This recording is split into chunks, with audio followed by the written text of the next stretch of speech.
محترم ناظرین، صلاح الدین ایوبی رحمۃ اللہ علیہ کے بچپن سے لے کر ان کی عملی زندگی اور پھر فتوحات پر مبنی ویڈیوز کا سلسلہ جاری ہے۔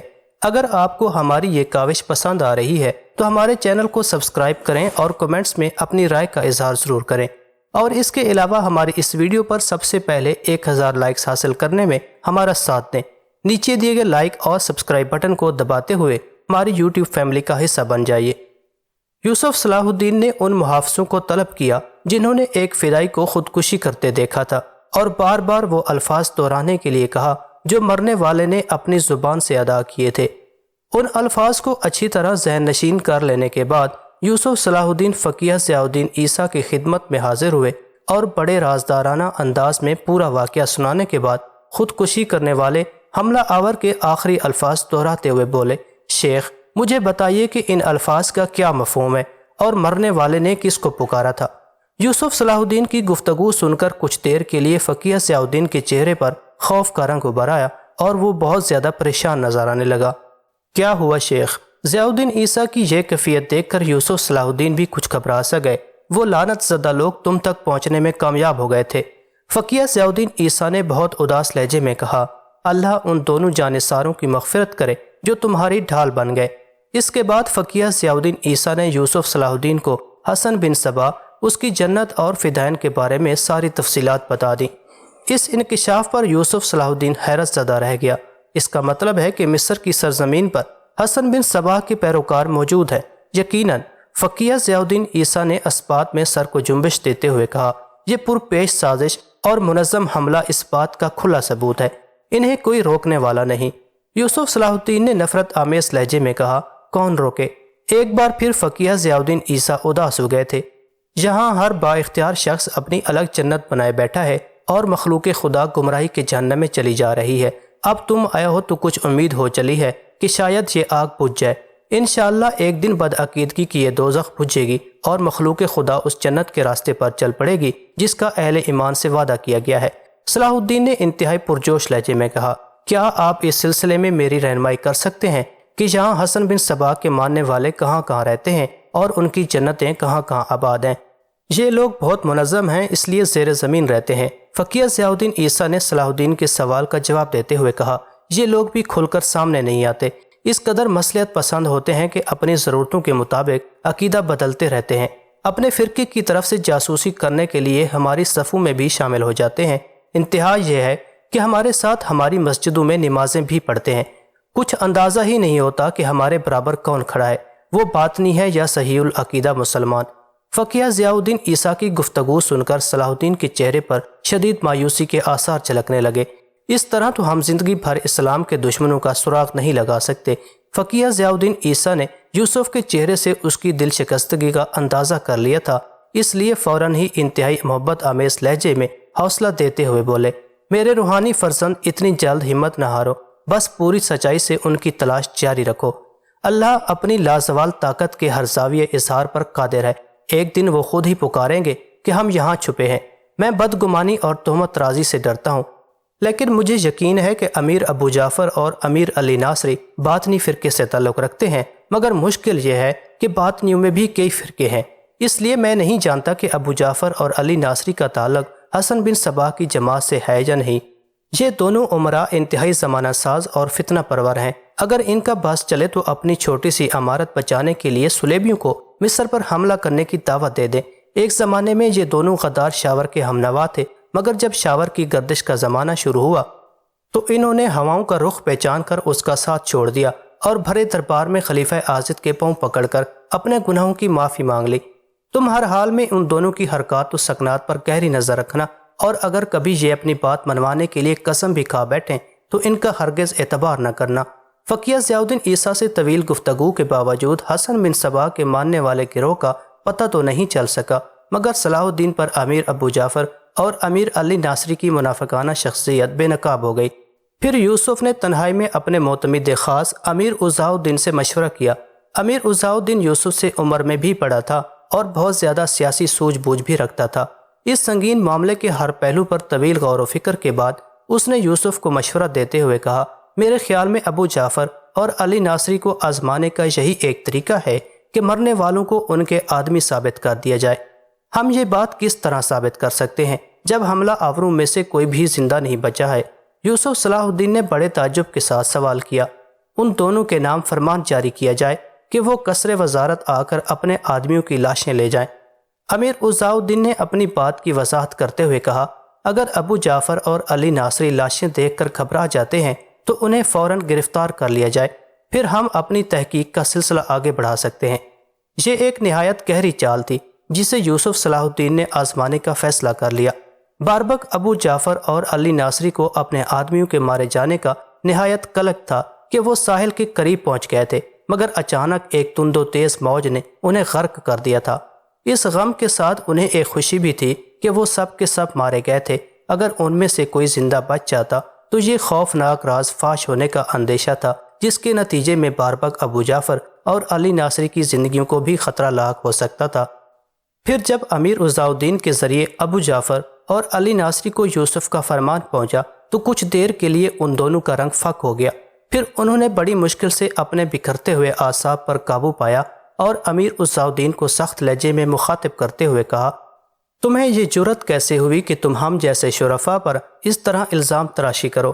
امیر عزاء الدین کو اسی لمحے کا انتظار تھا۔ اس نے اپنے سپاہیوں کو حکم دیا کہ ان دونوں کو گرفتار کر لیا جائے۔ ابو جعفر اور علی ناصری کے محافظ سپاہیوں نے مزاحمت کرنے کی کوشش کی، مگر امیر عزاء الدین کے ساتھ پورا فوجی دستہ تھا۔ مجبوراً انہوں نے ہتھیار ڈال دیے۔ پھر جب خلیفہ عاضد نے مصری امراء کی گرفتاری کی خبر سنی تو وہ غضبناک ہو گیا اور اس نے قصر وزارت پہنچ کر صلاح الدین کو وزارت سے برطرف کر دیا اور اسی وقت مصر سے نکل جانے کا حکم جاری کر دیا۔ یوسف صلاح الدین نے بڑی حیرت سے خلیفہ عاضد کا حکم سنا، مگر فوری طور پر کوئی جواب نہیں دیا، بس خاموشی سے مصر کے حکمران کی طرف دیکھتا رہا۔ تم نے میرا حکم سن لیا؟ اس بار خلیفہ عاضد نے چیخ کر کہا۔ سن لیا۔ یوسف صلاح الدین کی آواز مدھم تھی، مگر اس سے استقامت چھلک رہی تھی۔ تو پھر اسی وقت سامان سفر باندھو اور مصر کی حدود سے نکل جاؤ۔ خلیفہ عاضد کے لہجے میں وہی آمرانہ سختی تھی۔ امیر عزاء الدین بہت زیادہ پریشان نظر آ رہا تھا، کیونکہ اسی کے مشورے سے صلاح الدین نے یہ خطرناک قدم اٹھایا تھا اور مصر کے دو معزز امراء ابو جعفر اور علی ناصری کو گرفتار کر لیا تھا، اور اسی گرفتاری کے سلسلے میں یوسف صلاح الدین کو مصر کی وزارت عظمیٰ کے منصب سے بھی معزول ہونا پڑا تھا۔ امیر عزاء الدین اپنی اس غلطی پر دل ہی دل میں پیشمان ہو رہا تھا کہ صلاح الدین کی آواز ابھری، خلیفہ محترم، میرا جرم، تم مجھ سے اپنا جرم پوچھتے ہو۔ خلیفہ عاضد کا لہجہ کچھ غضبناک ہو گیا تھا۔ میں نے یہ سوچ کر تمہاری بے شمار غلطیاں معاف کر دی تھیں کہ جوش جوانی میں انسان سے کوتاہیاں سرزد ہو جاتی ہیں، مگر یہ میری غلطی تھی کہ میں نے تمہاری طرف سے چشم پوشی کی، جس کے نتیجے میں آج تم نے وہ گل کھلا دیا کہ میں اپنی سلطنت میں منہ دکھانے کے قابل نہیں رہا۔ ابو جعفر اور علی ناصری صرف امراء ہی نہیں، میرے ذاتی دوست بھی ہیں۔ میرے وہم و گمان میں بھی نہ تھا کہ تم ان دونوں معززین شہر کے ساتھ ایسا ذلت آمیز سلوک کرو گے۔ خلیفہ محترم، نہ وہ آپ کے دوست ہیں اور نہ مملکت کے۔ یوسف صلاح الدین کا لہجہ مؤدبانہ تھا، مگر اس سے بے خوفی نمایاں تھی۔ میں نے آپ کے دو دشمنوں کو گرفتار کیا ہے۔ اگر ابو جعفر اور علی ناصری بروقت نہ پکڑے جاتے تو پھر کچھ بھی ہو سکتا تھا۔ جو لوگ مجھے قتل کرنے آئے تھے وہ اپنا رخ قصر خلافت کی طرف بھی موڑ سکتے تھے۔ خلیفہ عاضد اقتدار کے نشے میں یوسف کی کوئی بات سننے کے لیے تیار نہیں تھا۔ تم جب یہاں آئے تھے تو ایک معمولی سپاہی تھے، مگر میں نے تمہیں زمین سے اٹھا کر آسمان پر بٹھا دیا۔ پھر تم اپنی حیثیت بھول گئے، غلام تھے، اس لیے آقاؤں کے گریبانوں پر ہاتھ ڈالنے لگے۔ ایک لمحے کے لیے یوسف صلاح الدین کے جوان خون میں آگ سی لگ گئی، مگر اس نے فہم و فراست اور ضبط و تحمل کے پانی سے اس آگ کو بجھا دیا۔ خلیفہ محترم، میں غلام ہی صحیح، مگر آپ کی مملکت کے لیے میرے چچا اسد الدین شیرے کو اور خود میری بہت خدمات ہیں، جنہیں آپ جوش جذبات میں نظر انداز کر رہے ہیں۔ ہم نے تجھے اور تیرے چچا کو ان خدمات کا اتنا صلہ دے دیا کہ تم دونوں اس کا تصور بھی نہیں کر سکتے۔ خلیفہ عاضد مسلسل صلاح الدین کی تحقیر کر رہا تھا، مگر ہماری کریمانہ نوازشات کا صلہ جو تو نے دیا ہے اسے ہم زندگی بھر فراموش نہیں کر سکتے۔ صلاح الدین نے اس مسئلے کو سلجھانے کے لیے مزید وضاحتیں پیش کرنی چاہیں، لیکن خلیفہ عاضد نے اسے اس طرح چھڑک دیا جیسے وہ مصر کا وزیر اعظم نہ ہو، اس کا زر خرید غلام ہو۔ بس ہمارا آخری کرم یہ ہے کہ ہم تجھے مصر سے زندہ و سلامت جانے کی اجازت دے رہے ہیں، ورنہ تیرے اس جرم کی سزا کچھ اور تھی۔ اگر خلیفہ عاضد کے اختیار میں ہوتا تو وہ صلاح الدین کو بے دریغ قتل کرا دیتا، لیکن وہ سلطان محمود زنگی کی فوجی طاقت سے خوفزدہ رہتا تھا کہ اگر صلاح الدین کو کچھ ہو گیا تو پورا مصر زنگی فوج کی یلغار کا ہدف بن جائے گا۔ اب صلاح الدین کی قوت برداشت جواب دے چکی تھی۔ خلیفہ محترم کو معلوم ہونا چاہیے کہ میں واپس جانے کے لیے نہیں آیا ہوں۔ مصر کو میری ضرورت ہے جب تک مجھے میرا مقصد خاص حاصل نہیں ہو جاتا۔ میں یہ سرزمین نہیں چھوڑوں گا۔ اتنا کہہ کر صلاح الدین خلیفہ عاضد کے کمرے سے نکل گیا۔ امیر عصاء الدین بھی اس کے پیچھے پیچھے چلا آیا۔ خلیفہ عاضد کے لیے یوسف کا جواب اس قدر غیر متوقع تھا کہ وہ سکتے میں آ گیا تھا۔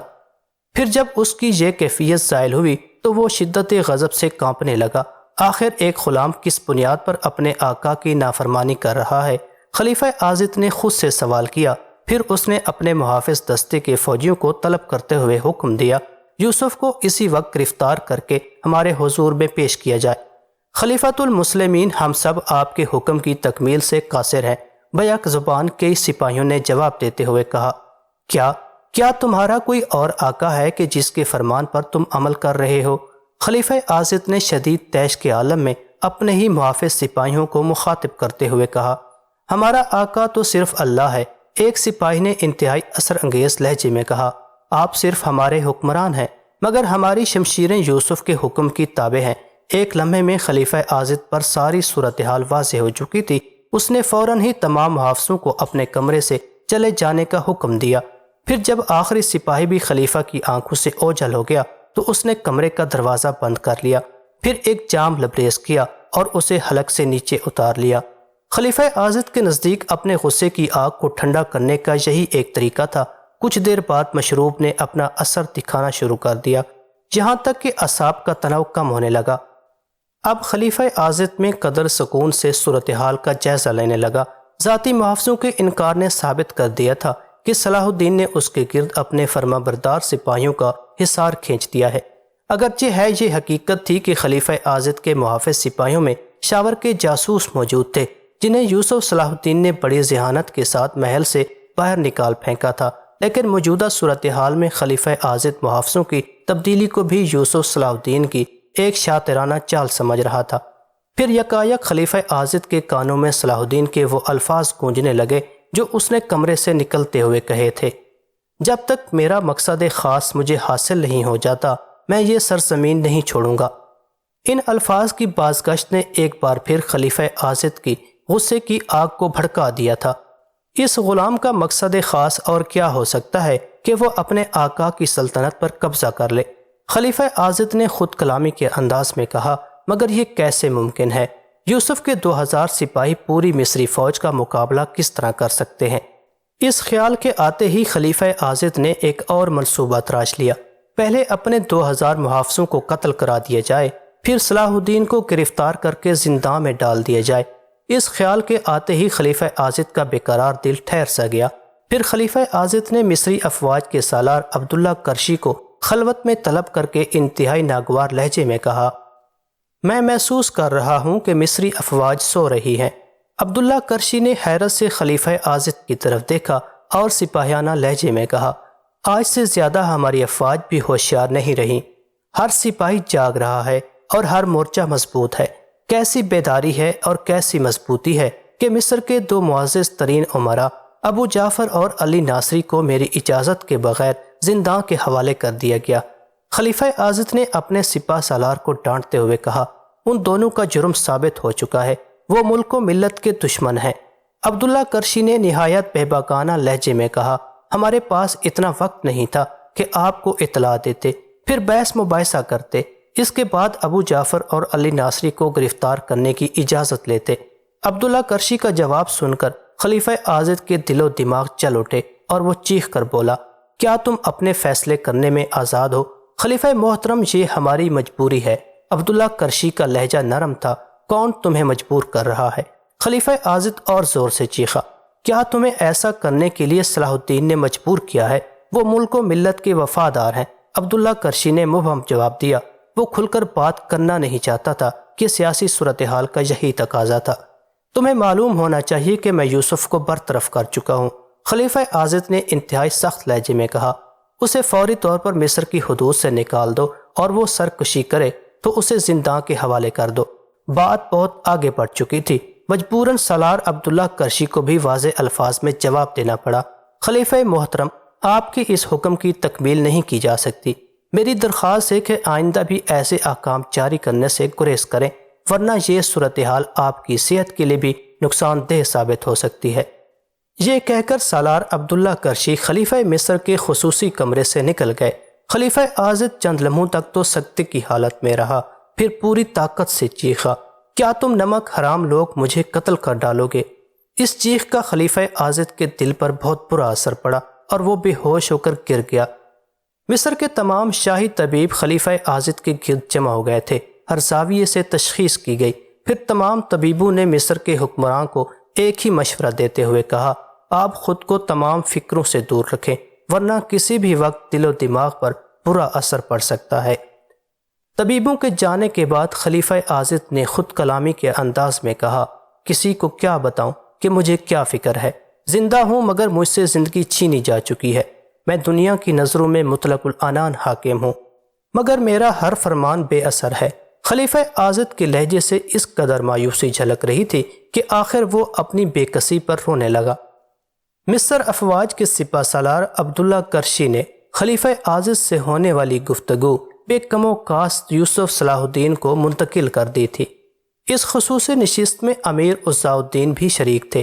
پھر طویل غور و فکر اور بحث مباحثے کے بعد یوسف صلاح الدین نے اپنے دونوں معتمد ساتھیوں کو مخاطب کرتے ہوئے کہا، واقعتاً ہم لوگ بہت مجبور ہیں۔ اگر خلیفہ کو مکمل آزادی دی جاتی ہے تو ابو جعفر اور علی ناصری جیسے گمراہ انسان دوبارہ طاقت میں آ جائیں گے اور مخلوق خدا اسی طرح اندھیروں میں بھٹکتی رہے گی، یا پھر اہل ایمان پر اس قدر تشدد کیا جائے گا کہ وہ مجبور ہو کر خلیفہ اور اس کے ہمنواؤں کے نظریات کو قبول کر لیں گے۔ ہمارے جیتے جی یہ ممکن نہیں، سالار عبداللہ کرشی نے پرجوش لہجے میں کہا۔ ہم ہر حال میں مزاحمت کریں گے، یا تو اس فتنے کو جڑ سے اکھاڑ پھینکیں گے یا خود ہی پیوند زمین ہو جائیں گے۔ مصر کی افواج کے سالار عبداللہ کرشی کے ان جذبات پر یوسف صلاح الدین نے اپنے ساتھیوں کا شکریہ ادا کیا۔ پھر تینوں نے مل کر قسم کھائی کہ حق کے راستے میں ہر مصیبت برداشت کریں گے۔